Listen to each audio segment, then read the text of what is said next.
दिल्ली से आ रही बड़ी खबर, पुलवामा अटैक को लेकर हुए कुछ बड़े खुलासे। पूर्व राज्यपाल सतपाल मलिक पर लगे गंभीर आरोप। प्रेस कॉन्फ्रेंस बुलाई है। आज जो पुलवामा जो हमला हुआ था उस विषय में बुलाई है, क्योंकि उसमें 40 जवान शहीद हुए थे और ये 40 जवान शहीद हुए तब जो है ना पूरे देश की दिल दिलाने वाली घटना थी और सभी को दुख हुआ और मेरे को भी बहुत ज़्यादा दुख हुआ।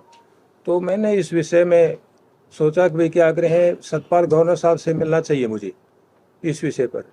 तो मिलते मिलते जो है ना ज़्यादा टाइम हो गया, लेकिन 28 सितंबर 2019 को मतलब ईसी को 2023 को करीब 4 बजे RK पुरम उनके निवास स्थान पर मेरी मुलाकात हुई। तो मैंने सिर्फ इसी विषय पे मैं मिला था, पुलवामा को उस हादसे पे।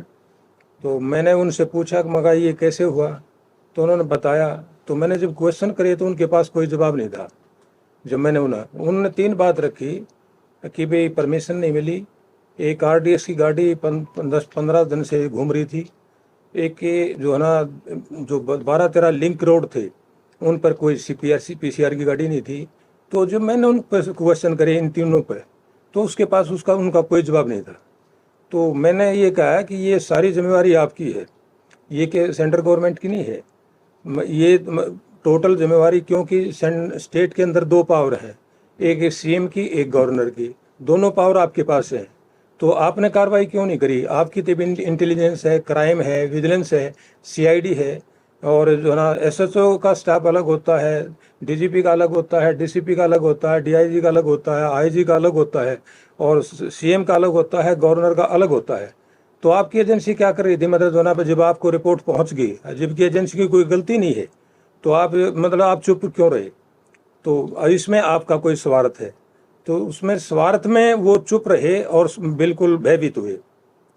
मतलब स्वार्थ, मैंने कहा इसमें कोई स्वार्थ आपका, तो वो भयभीत हुए। भयभीत होने पर जो है मैंने कहा कि ये तो आपने बहुत गलत किया है, और जो है ना कि अगर देश के साथ और जवानों के साथ है, और जिस तरह आप प्रचार कर रहे हो देश के अंदर घूम घूम कर, उस तरीके से तो देश में जो है ना दंगे भी हो सकते हैं, फोर्स में और मिलिट्री में जो है ना विद्रोह भी हो सकता है, जिस तरह मतलब आप सीधा ऊपर से इशारा कर रहे हो। तो मैं तो ये रिक्वेस्ट करता हूँ प्रधानमंत्री जी से कि इस पर जो है ना ये जो इसकी पूरी प्लानिंग करने वाला और जो है ना इसका मास्टरमाइंड ही गवर्नर सतपाल मलिक है। क्योंकि मैंने उनकी बातों से जो उसके जो सवाल क्वेश्चन है जो दिए उसने, उससे साफ जाहिर है कि मतलब जो है ना सारी प्लानिंग उसकी है, और जो है ना इसमें उसका बड़ा स्वार्थ है। और वो स्वार्थ ये क्लियर जब होगा जब NIA को जो है ना कार्रवाई करे तुरंत, और NIA को या CBI को ये केस दे और इस पर तुरंत कार्रवाई करे सतपाल मलिक पर किया गया। सरकार चाहती जो भी हालात स्टेट के अंदर होते हैं वो सिर्फ यानी कि CM में अगर जो है ना जो वहाँ पर चीफ है तो CM से पूछा जाता है, और गवर्नर चीफ है तो क्या गवर्नर से पूछा जाता है। तो ये हालात जो है ना सेंट्रल गवर्नमेंट को गवर्नर साहब ने देने थे। हालात जो परमिशन की बात कर रहा है, परमिशन की अगर हो सकता है भाई क्या यानी कि परमिशन के बारे में जो है ना इसने मना करा होगी, भाई कोई जरूरत नहीं। ये हर मीटिंग के अंदर वो अलग अलग स्टेटमेंट दे रहे हैं। पहले कहा है कि प्रधानमंत्री जी का फ़ोन आया, अब वो कहने लगा कि 2-3 बार मैंने जो है ना फ़ोन किया। मतलब ये हर बार स्टेटमेंट बदल रहे हैं।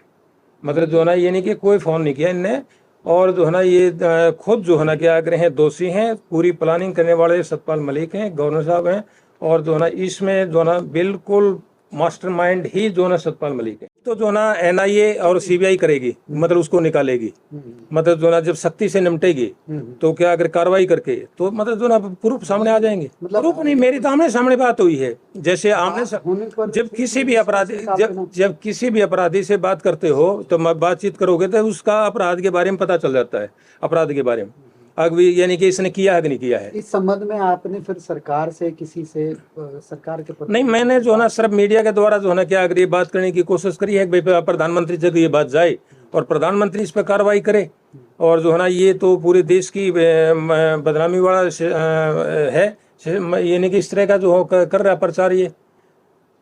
हाँ, या तो वो क्लियर बताए, मतलब जो ना, लेकिन क्लियर तो उसके पास जवाब है ही नहीं। 4 साल चुप रहा, 4 साल चुप रहने का मतलब जो है ना क्या करें हैं, चुप रहना भी अपराध की श्रेणी में आता है। चुप रहना भी अपराध की श्रेणी में आता है। और ये बल्कि इस पर तो देशद्रोह का मुकदमा लगता है, क्योंकि ये तो वहाँ का चीफ है, दोनों पावर इसके पास हैं, चीफ मिनिस्टर की भी और गवर्नर साहब की भी, दोनों पावर इसके पास है। इस पर तो देशद्रोह का मुकदमा जो है ना, हत्याकार जो है ना, प्लानिंग का केस होना चाहिए। सब कुछ नहीं किया आग्रह, कोई सरकार नहीं किया आग्रह। कई आप इसकी जो है ना इंक्वायरी होगी ना बारीकी से, तो क्या आग्रह सब खुलासा हो जाएगा। और केस मतलब ये सारी प्लानिंग का जिम्मेवार यही है। इसका एक बड़ा स्वार्थ है, मतलब इसका सपना मतलब चौधरी देवीलाल चौधरी चरण सिंह से बड़ा होने का था, क्योंकि उनके अंदर भी ये बहुत बड़ी कमी निकालता है। चौधरी चरण सिंह पर तो ऐसा आरोप लगाया इसने कि भाई वो पद के लिए किसी हद तक जा सकता है। और देवीलाल पे भी जो है उन्होंने क्या आग्रह है, जो राजस्थान में एक सभा में बोला है,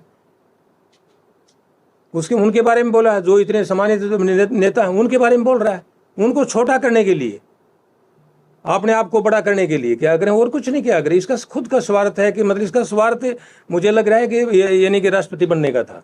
तो आप ये क्योंकि जब ये जो 10-12 दिन से गाड़ी घूम रही है, 15 दिन से आरडीए से लेकर ने, और उस जो मुलजुम है, अपराधी है, उसका रिकॉर्ड भी खराब है, उसका रिकॉर्ड भी खराब है।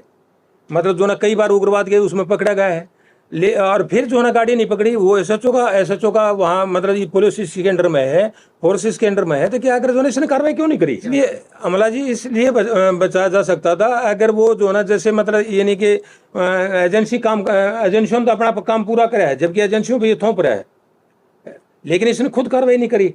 मैं यानी कि एट ए टाइम जो हमला हुआ जब 14 फरवरी को यानी कि 2019 को, तो उस टाइम पर जो है ना अफसरों की भी चेंजिंग करी है इसने। अच्छा, अफसरों की भी चेंजिंग करी है, जैसे डीसीपी की, एसएचओ की, मतलब जो एसीपी की, आईजी की, जो इसने चेंजिंग करी है उसमें। तो जांच में ये चीजें आई हैं? जांच में तो जांच जब सीबीआई एनआईए करेगी, जब सारी चीजें हो जाएंगी।